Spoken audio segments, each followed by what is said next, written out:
Welcome back to Locked On Women's Basketball. You are listening to episode 14 of our WNBA Retrospect series, a historical look back at the greatest prospects in league history. Today we'll discuss Brittney Griner, Elena, Delle Donne, and Skylar Diggins-Smith, who were coined the three to see in the 2013 draft. Locked On Women's Basketball starts now. Ogunbowale for the win. You are Locked On Women's Basketball, your daily podcast on women's basketball.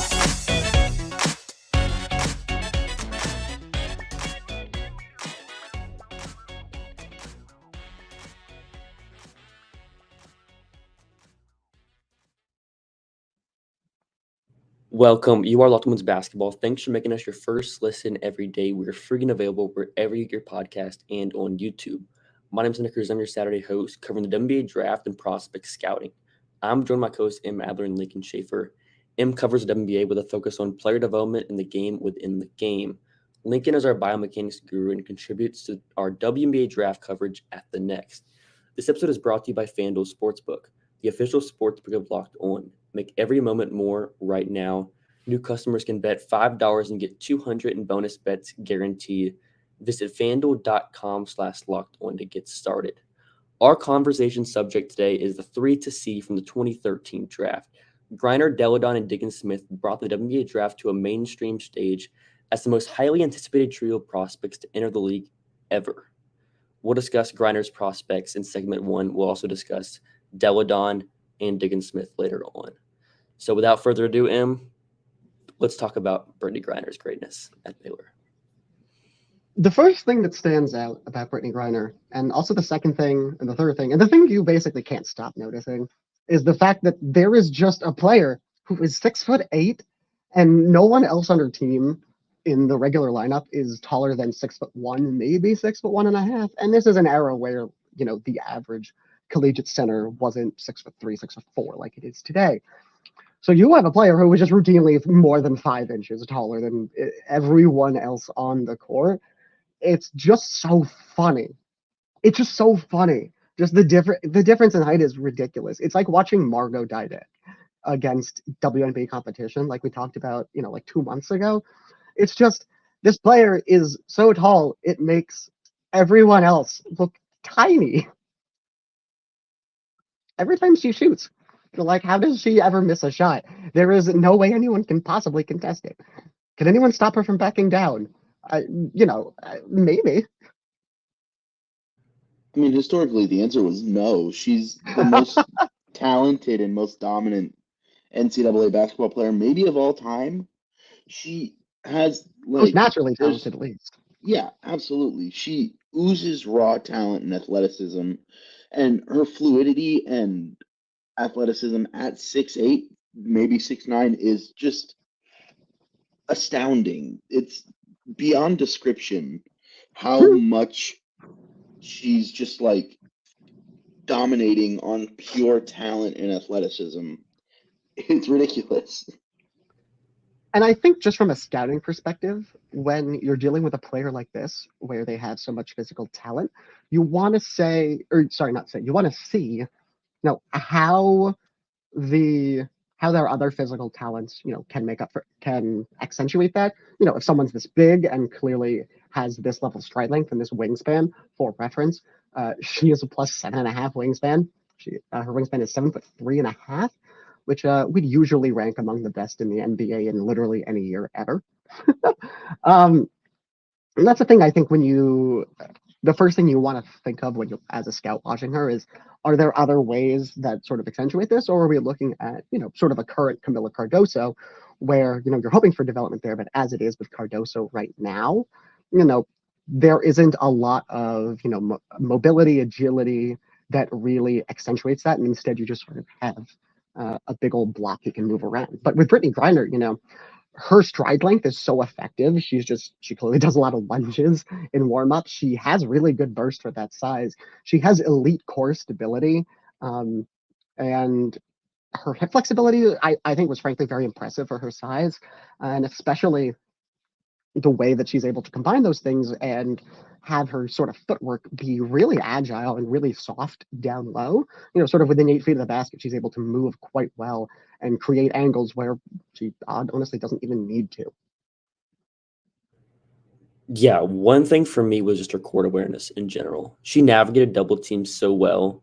Like you said, just really smart basketball player. She knew what to do. She was super effective down low. But you guys said how dominant she was down low. But can we talk a little bit about her underclassmen years where she was like a 50% finisher, which is really weird considering she's 6'8", 7'3" plus wingspan. Like why do you think she was so bad of a finisher? And do you think it was just gaining polish on that end? Like what do you think that kind of went into? Yeah, I mean, that is a question that I think when it comes to Brittney Griner, both as a prospect and actually as a WNBA player, which of course we'll get to in our third and final segment. When it comes to Brittney Griner, it's almost opening a Pandora's box of sorts, and we'll really get to this on the defensive end, where I think Lincoln and I have, similar thoughts on her. But in terms of the finishing, there, like we talked about, you want to see development over time. It's good that the finishing is much better in her upperclassmen years, but I think it's hard to watch her, at least in the way that we try to, as an underclassman, and see that I don't think it's an issue with touch as much as it is actually working to just improve the angles and the windows she has. Like I said before, the physical ability is there. There is almost no consistency, to me at least, in how she was able to, get there. There isn't I think the patron saint almost of maximizing the opening and the window on every single shot is Aaliyah Boston. I don't think at any point in her South Carolina tenure, especially after her freshman year, that I ever saw Aaliyah Boston, put up a shot where I said you could have taken 5 more seconds to back down your defender, or you could have worked a little harder to get that window open. And that happens with Brittney Griner a lot. It happens a lot more her freshman and sophomore years than it does her junior and senior years. And it's really good to see that improvement.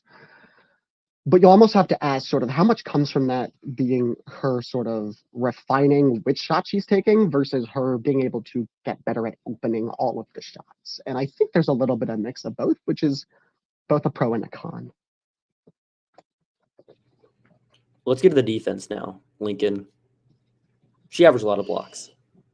A whole lot of blocks. She blocked 17% of 2-point attempts her freshman season, and is second in the history of NCAA women's basketball in blocked shots per game, but blows everyone out of the water in total blocks. She blocked almost 750 shots in her 4 years at Baylor, which I can't even conceptualize that number. Brittney Griner kind of breaks my brain because, like, the natural talent is so prevalent in all areas of her game that, like, these few glaring weaknesses that we touch on here, like the settling for shots and her positioning defensively, are the two things that, like, keep her from breaking the scale. Mm-hmm. She's so talented and so, like, dominant that the huge holes in defensive positioning and efficiency and just knowing where to be and how to stand defensively are so frustrating to watch when you see someone who's so good at everything else. Yeah, her short roll defense was kind of bad to me. Her positioning, long roll defense was also bad to me. Right. There, yeah, that's what. Any ball That's why she's screen not an defense, 80. it's a struggle. Yeah. There is, again, we'll get to the grade in a second, and I do have sort of a thought on how it all comes together there. But, like, that's the thing is, like I said with the Cardoso example before, when you have someone with this elite size and this elite wingspan, you say, okay, but is there the physical tools to still move like you're 6'4", even 6'3", if you're considering like a Stewie? She has elite strides. She has elite stride length, especially in space. Her hand-eye coordination is ridiculous. I mean, that's how she gets the blocks. Insane. Aside from wingspan, Yeah. Other players have had 7-foot wingspans and haven't had these level of blocks. It's her hand-eye coordination is insane. She has good hip flexibility again for the size, which you really would not expect. But there are so many ways in which she takes that athleticism, and I don't want to blame this all on her, because we see later in the W career, there's a cap to it based on, just how the brain develops and all that. But she does develop in some of these aspects. And again, another reason I don't want to blame it all on her is because we have a history with this head coach, Kim Mulkey, of having these very athletic, very talented, and defensively instinctual, for lack of a better phrase, front court defenders. And it's kind of funny that Sophia Young-Malcolm turned out to be maybe the best, like, sort of hybrid defensive big of all time. And then everyone else after her just is kind of horrendous at, actually maximizing the little things, the micro adjustments that separate fine defenders from elite ones, or fine defenders from bad ones, frankly. There is so many times that you see BG effectively, again, I'm not trying to blame this on her cognitive processing, but it's either that or it's how she's taught, probably a combination, but she's relying on her athleticism almost to make up for the lack of micro adjustments. She is consistently a beat late in getting her body into rim protection position, because she can usually rely on her wingspan for it, but it makes the timing on those things kind of mediocre. And it means, when she's on the weak side, or when she's in space of one pass away, you don't have as much rim protection, frankly, from that distance as you would expect from someone of that length and someone of that defensive reputation playing the center. Her drop positioning is okay, just straight up in drop, but it almost feels like she just goes through the motions of it, because she knows that against college competition, she doesn't have to flip her hips that quickly and that accurately and reset her positioning. She doesn't have to sort of navigate positioning between, those quick temporary almost switches when you're stunting or lunging towards the ball handler in a pick and roll, and then recovering to the roller. She doesn't need to navigate that as much, and it leads to a lot of deep seals against her, and it leads to a lot of pretty easy pull-up mid-range shots when she's there. It's just, you want to see things here that just don't show up, and they just never show up. A couple things improve over time, but for the most part, she's still a beat late on recoveries. She's kind of prone to freelancing off the ball and having poor routes and recovery. It's just these little things that are that are painfully clearly coaching mistakes that, come to bear later. No pun intended. Let's get to our grades on Griner. You first, Lincoln. It's a little weird, because I think that of all the great prospects that we've covered so far, BG might have the greatest disparity between her floor and her ceiling, because there's not really a world where she's not an all-star, but to be an all-star, a lot of the times that player doesn't have the same ceiling as BG. Her athletic tools and I think the obvious coachability, which is something that Kim talked about, is how coachable BG was at Baylor. But just a few fixes. And why didn't Kim Mulkey coach her more? A few fixes, and she's like the greatest player of all time, which I don't see a way to not give her like an MVP level grade. I think that I would give Brittney Griner an 80 at Baylor. It's interesting. You and I have a very similar process in terms of coming up with the scouting notes. Judging by Hunter's face, I think Hunter's with me. I can't get there. Like I genuinely can't get to an 8, and it's because, when you're trying to do these grades, it effectively, in theory, you should have about the same odds of going above that grade as going below. So if we're saying, the odds of her being the greatest, like far and away the greatest player of all time, are the same as her just being like a perennial all-star for you, that's okay. That's one thing. And that's what, an 8 should be. And I think that's fine with why we've had that with players so far. For me, it's the combination of things, right? Because the defense, it's going to be impactful for me, but I don't know at this age, especially, and with, coaching of that era, I don't know how much positioning is actually going to improve once you get there, especially because it's so focused on those micro movements. If it was today, I'd be more inclined to say that it's likelier to improve and to get to, like a plus scale, maybe even like a 5-6 on positioning, where it's really just like a 3 here. And I'm not confident in it just because it's a combination of what appears to be on film attitude, awareness, and cognition. And then offensively for me, I would be okay with her sort of settling for worse looks and worse shots, just given her pretty great efficiency in college. If it wasn't for the fact that it's almost very one-dimensional, she has a good turnaround jumper. She has a very effective sort of spot up from the elbow. But in that sense, it's still, this is a player sort of confined to 16 feet. Even for as good as she is, it's not otherworldly dominance in terms of, the production. It's very good, but it's not otherworldly. Even for as much as defenses have to adjust and really play around her, it's really funny to see the way defenses do that in college. In the W, you have so much better athletes that no one's going to be quadruple teaming her in the W. And, that's not what happens.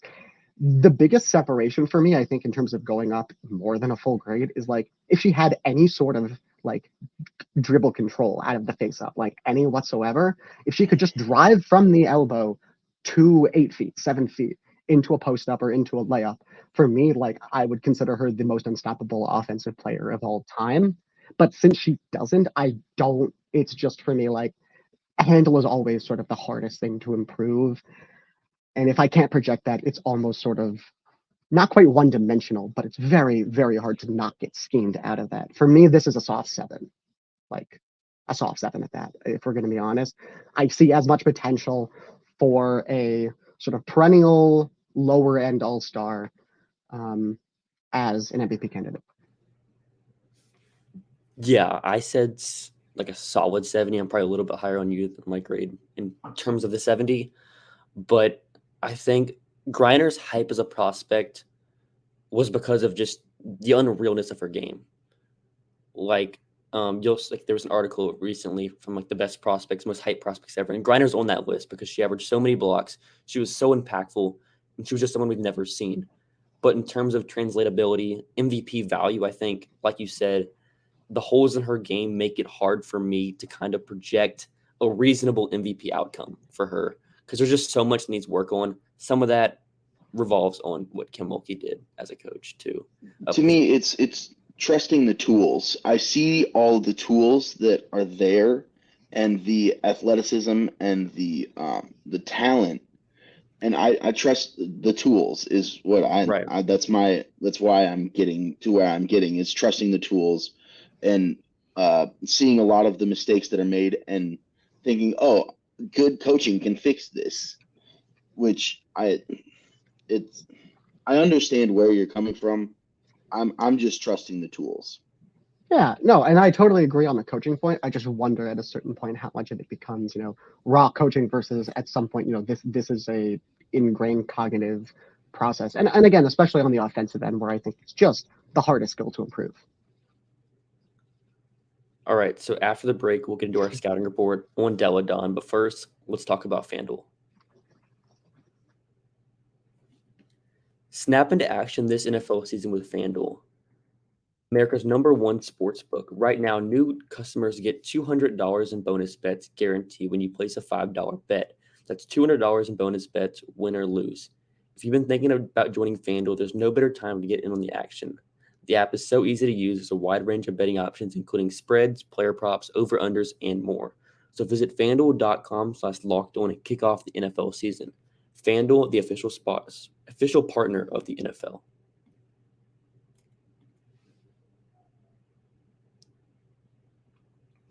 And we're back. First, I'll turn it to you, Lincoln, for your scout on Elena Delle Donne out of Delaware. Yeah, EDD was asked to do everything at Delaware.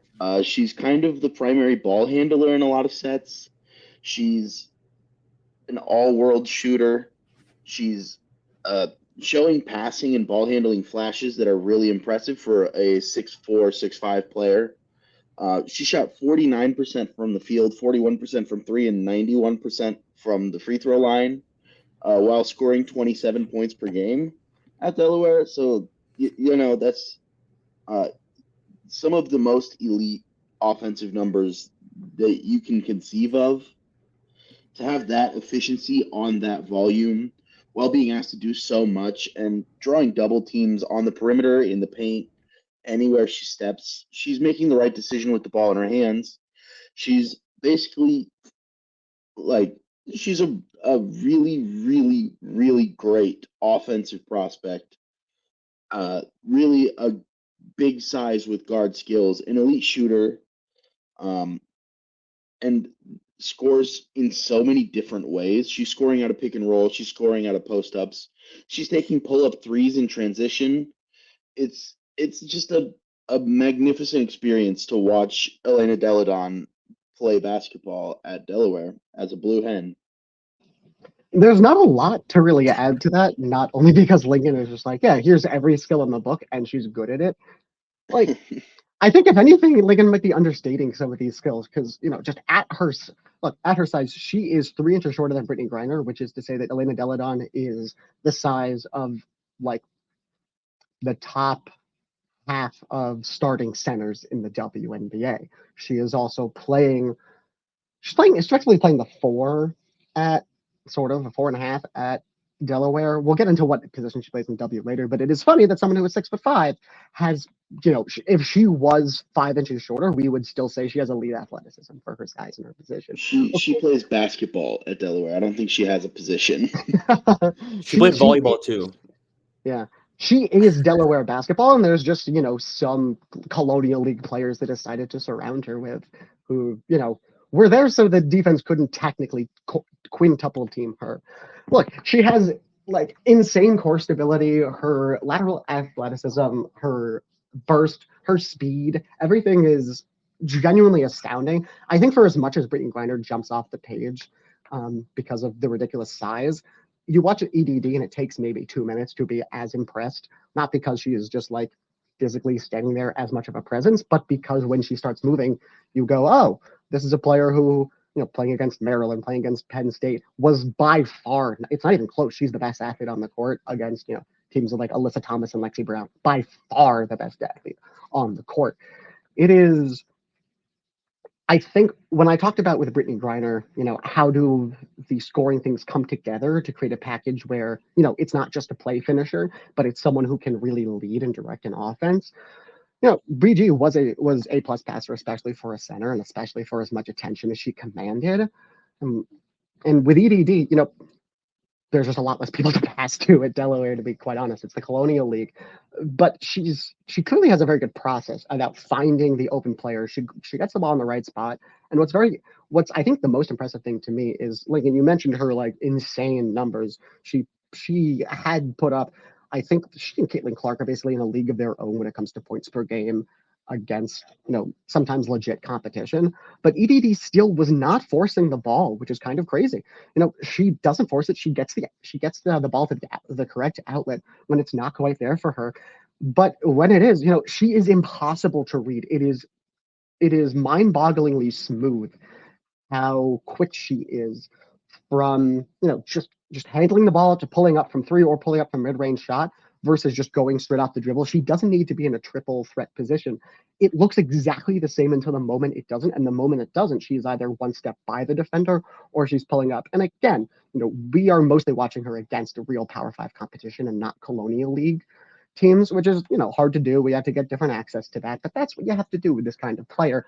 And, even then it's ridiculous. And her off-ball movement too, I think, like, we have covered so few players who are even in the same stratosphere as EDD's off-ball movement ability, and I don't think any of them, probably, other than Maya, had the ability to also be a threat on the ball.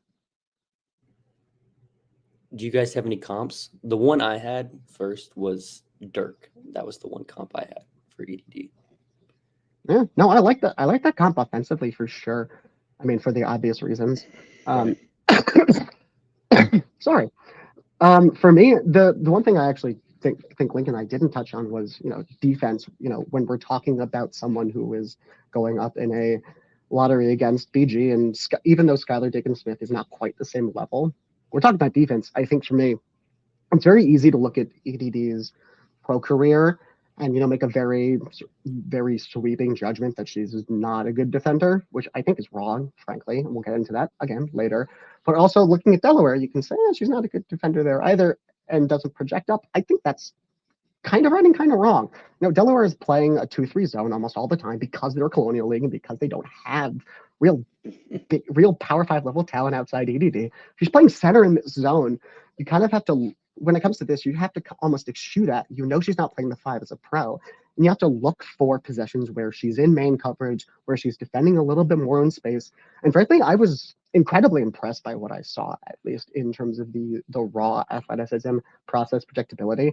Her hips move very well for her position. She's a great lateral athlete defensively. She is surprisingly good mirroring footwork in ISO and sticking with drivers. She has really good, potentially really good footwork in the post and just covering rim protection.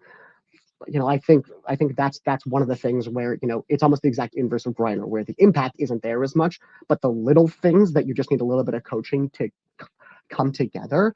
I'm really sort of hopeful about the rotational awareness she has and the ability to provide help on the fly for teammates was super impressive to me, honestly. And also her ability to just contest comes that fouling. There are some issues. She's a bit late on recoveries to rollers and poppers.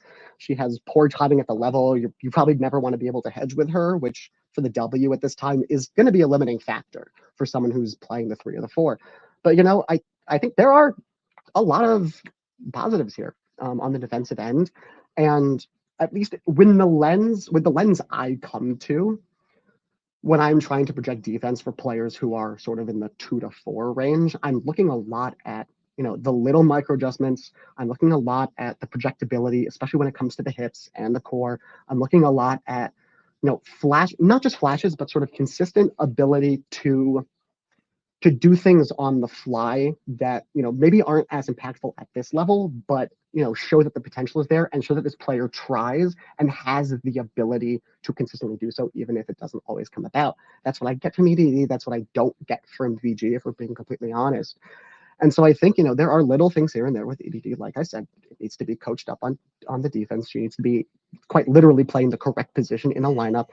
And also, we need a coach who's going to turn a lot of those contested middies into threes. For even as good as they were at Delaware, it was still like her 3-point attempt rate was nowhere near what you'd actually expect it to be, at least in my opinion.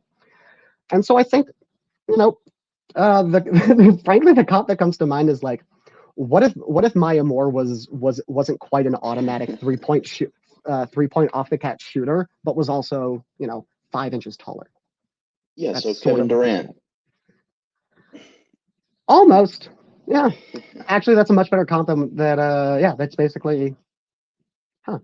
Yeah. Wow, that works. That works excellently. I did see a video of Elena Delle Donne in college saying that she tried to model her game after Kevin Durant, and it kind of shows the mid post work and the pull up shooting and just the all around scoring bag. Like you said, there's definitely flashes of really solid defensive fundamentals. Rebounding is really solid, and some rim protection.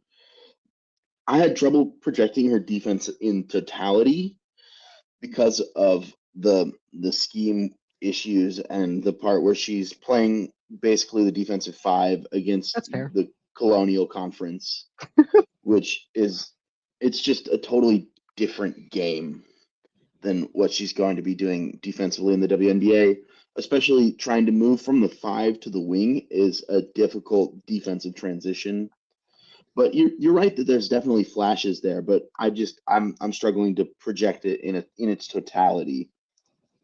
I think that's fair. I think the main thing I want to ask before we get into grades, and we just gave our comps.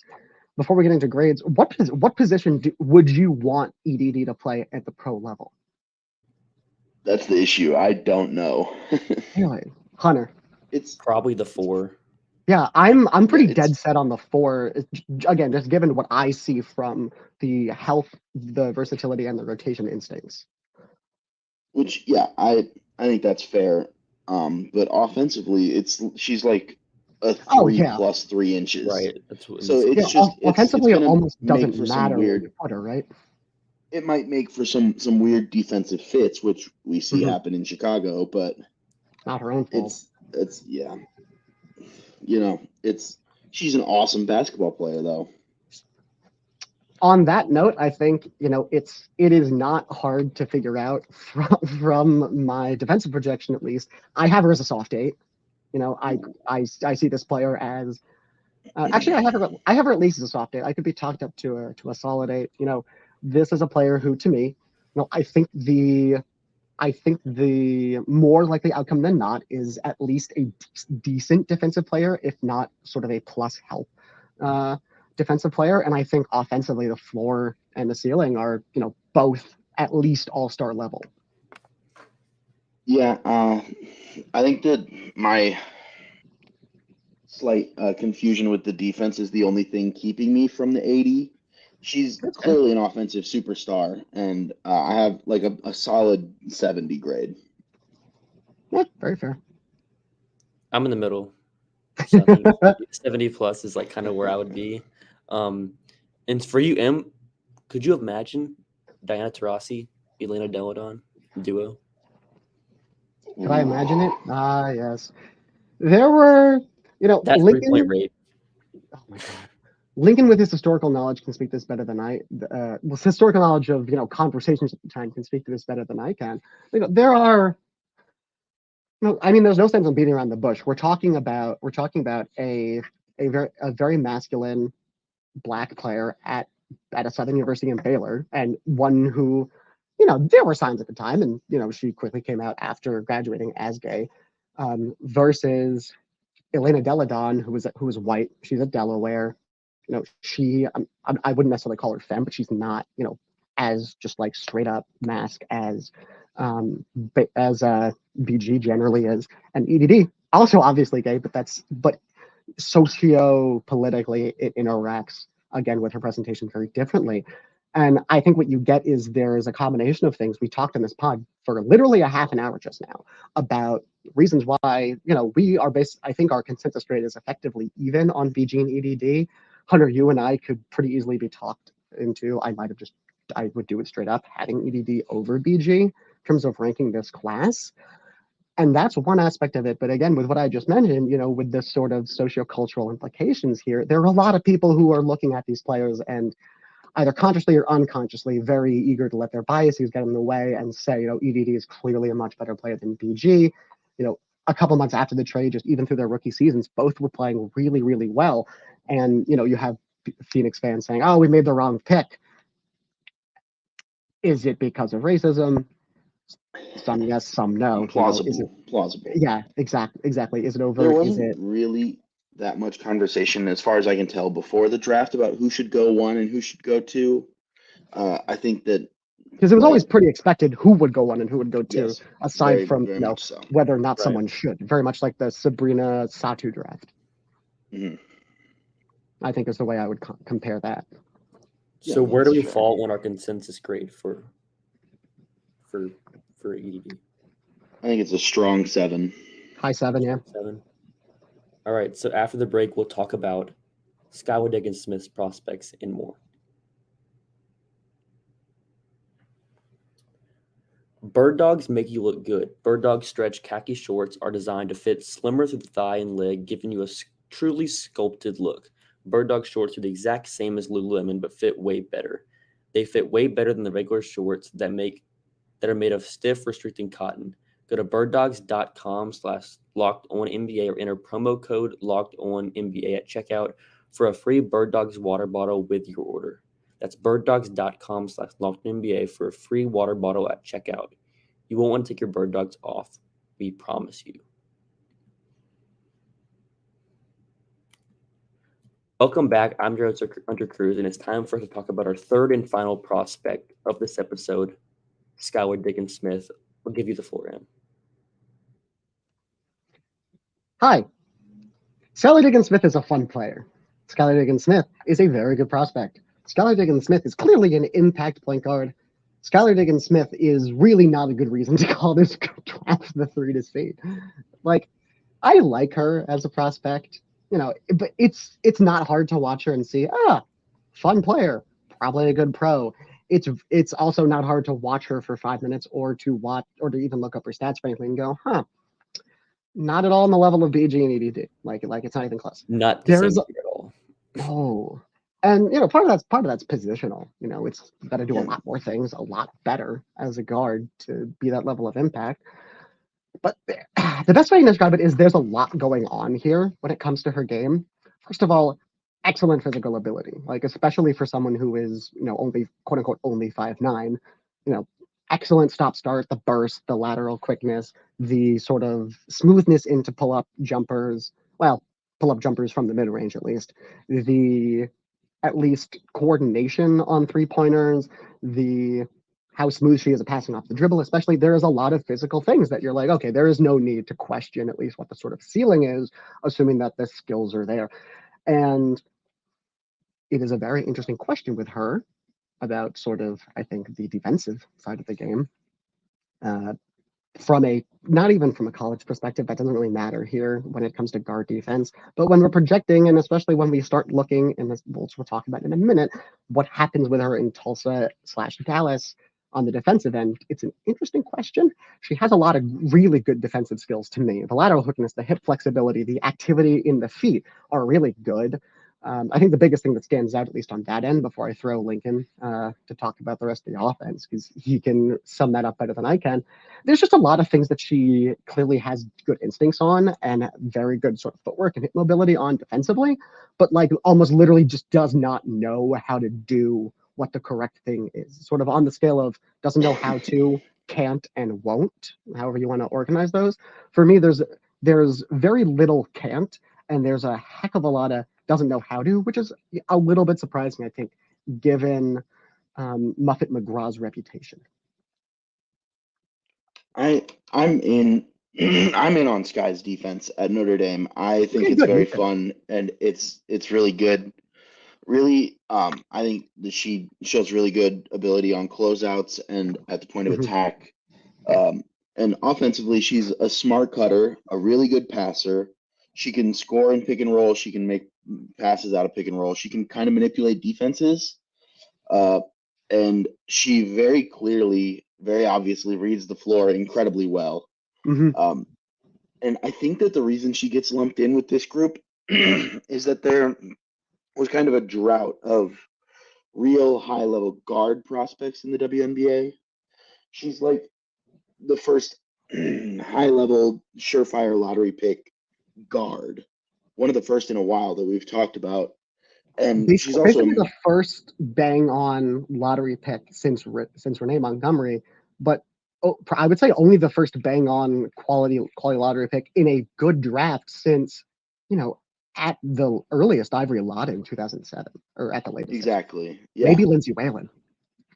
So you have this kind of lack of guard, high-level guard talent in the draft for a while. So then everybody's like, oh, we have this guard who can do everything that you really want from a guard. Is there a mild scoring efficiency concern? Sure. But she can obviously put the ball in the hoop. She can make plays with the ball in her hands and without the ball in her hands, and she plays good defense. She's getting a little bit overlooked as a prospect who's very good because of the context of two of the best prospects of all time being right ahead of her, who are both physical phenoms who do everything right. And she's a really good basketball player.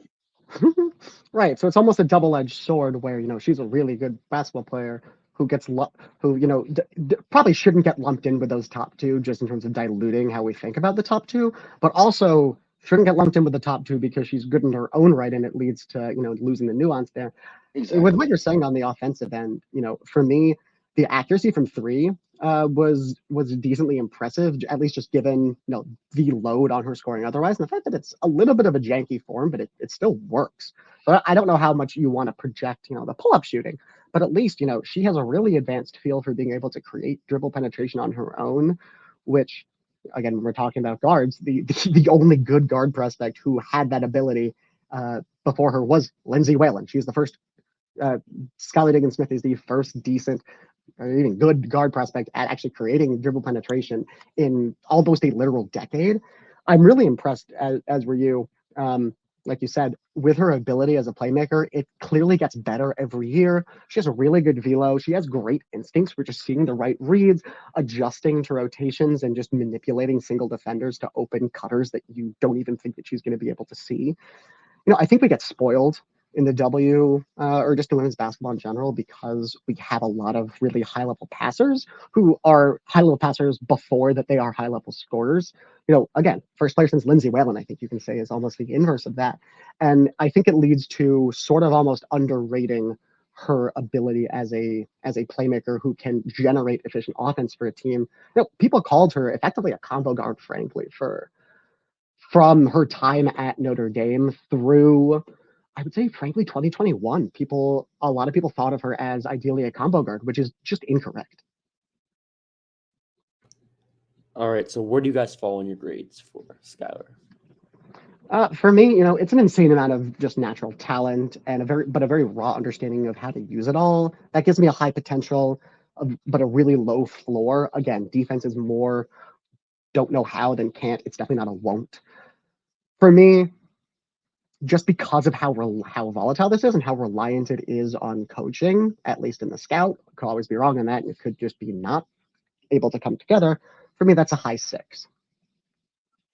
Yeah, that's about where I'm at too, is in the strong high 60s, which is not an insult to Skylar. It's not an insult to be a level below Elena Delle Donne and Brittney Griner. Like, she's obviously a very good basketball player and is a top 3 pick in just about any draft in WNBA history. And yeah, I mean, we have not given us, there's a lot of guard prospects we have not talked about. I think literally the last true guard prospect we talked in depth about on this show was Sue Bird. But, in that time, we're obviously watching a lot of players in terms of the competition here. Sky is the first, I think, is the first 6 for a player who plays the 1 or a 2 since probably Lindsay Whalen for us. Right. Yeah, I'm around the same, like a 6. I think we gave Sue a 6. I think she's around the same tier of prospect for me. Just in terms of there's not that many guard prospects that can do what she can do, that come around this often at that time period. So I think she's a solid 6 for me. Whenever we first started talking about this series, I started watching the film. I was like, this isn't a top 10 prospect all time, but really good prospect, really good guard prospect. And as we've seen in her career, she's an all WNBA player at some points, and she exceeds our grades just because of situation of being able to kind of develop and be able to maximize what she did well. Yeah, and I think that's the most interesting point that I alluded to before when it comes to Sky, and as we transition into talking about W careers, at least trying to get our listeners out of here without spending an entire hour with us, for as fun as this draft was. With Sky, I guess we'll go in reverse order of prospects here. Like you mentioned, she definitely exceeds the 6th grade, or the high 6, and it seems for a while like it's almost bang on, or actually maybe a little too high. Watching her with Tulsa and Dallas, we have long known 2023, the year we're recording this, is probably genuinely the first year since that franchise moved out of Detroit that there has been any ability to be remotely optimistic about their ability to develop players, both young and veteran. Skylar Diggins-Smith, any improvement she had there, I think, is very easy.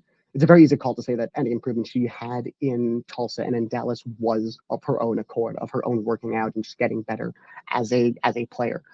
The defense while she was at Tulsa, it has, I think, the same flashes that we keep seeing at Notre Dame and that we talked about. It doesn't get better.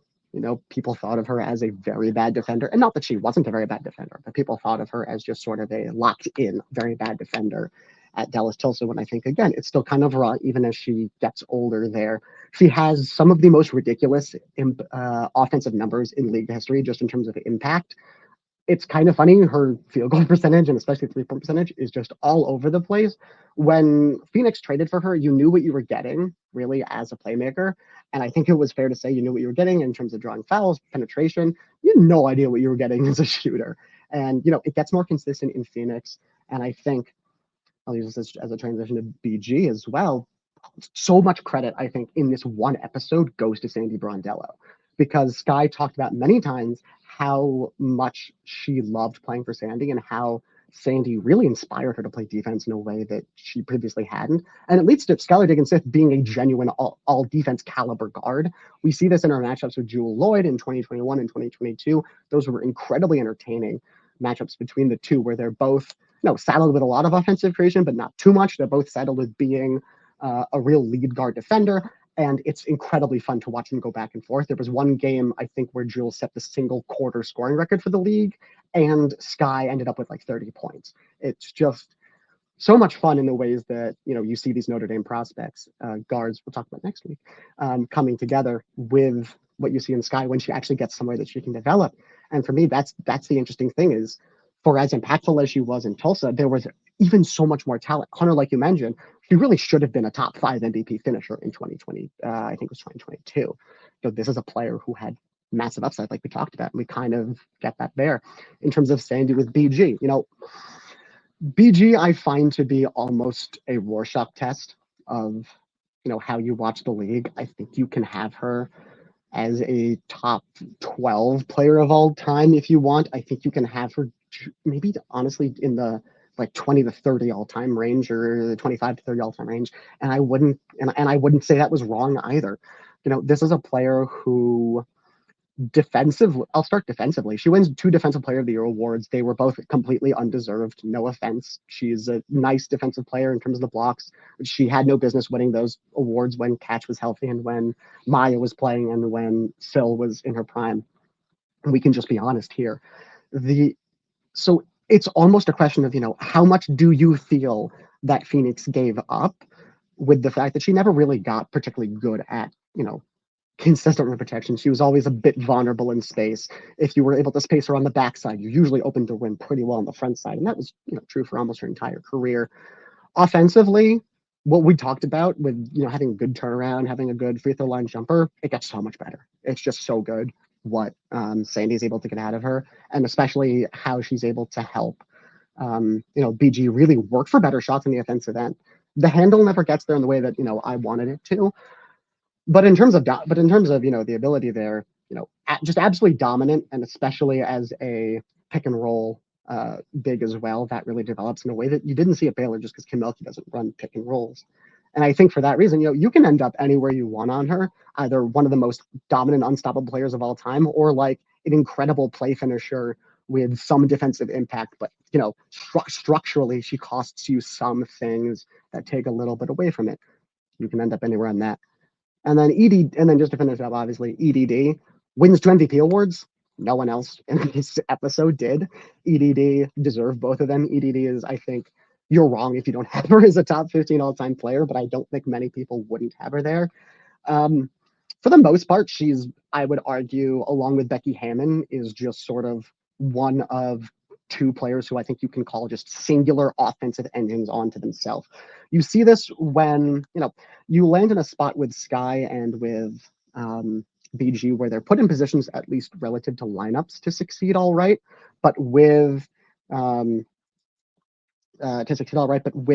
EDD, she's playing in a lineup that effectively starts 2 centers with her and plays the greatest drop defender of all time. We talked about this with Syl. She's playing in a hedge. EDD is playing the 3. There's no defensive effort from her in Chicago. There are issues with Pokey's regime as a head coach, but you see it basically. There are just so many things she's able to do offensively, just as an unstoppable killer. And that's why she wins an MVP in 2015. It's well deserved. And once you get to Washington in 2017, you have this run 2017, 18, and 19, and even some flashes in the 2 games she played in 2021, and the times when they were able to maximize her health last 2 years ago in 2022, where she slows down after the first sort of back injuries take their toll in the playoffs 2019, but that 3-year run plus the couple flashes you see in Chicago when she doesn't have to play the 3 next to 2 centers and she has some space around her, she's absolutely unstoppable. She destroys everything in sight. 2017 to 2019, that 3-year run, she destroys every defender that goes up against her, no matter how good they are. She has so many weapons in her bag. She takes so many more threes, even with lineups that don't actually space around her like we want them to do so. it's the ability there is insane. And I think you actually see genuinely from almost the minute she steps into Washington, the perception about her as a defender was wrong. I think these days she is a quality defender as a 4, even with decreased mobility. I think if you go back and watch her in her like true athletic prime in a good situation with the Washington Mystics, I think it's actually surprisingly impressive what she's able to do as a defender. And for that reason, I think not only are the 2 MVPs deserved, but if anything, I think her career has probably been a little bit underrated. All right, so if you made it this point, we appreciate you guys a ton. Thanks for making Locked On Basketball your first listen every day. Join the team with the next back next week for continued coverage of the WNBA Finals of women's basketball as a whole, with the college basketball season coming up, WNBA Finals now. There's a lot going on. But next week, you can join us again next week for a historical scouting report on Jewel Lloyd out of Notre Dame. We'll also discuss Breanna Stewart in the following week. Have a great weekend, everyone.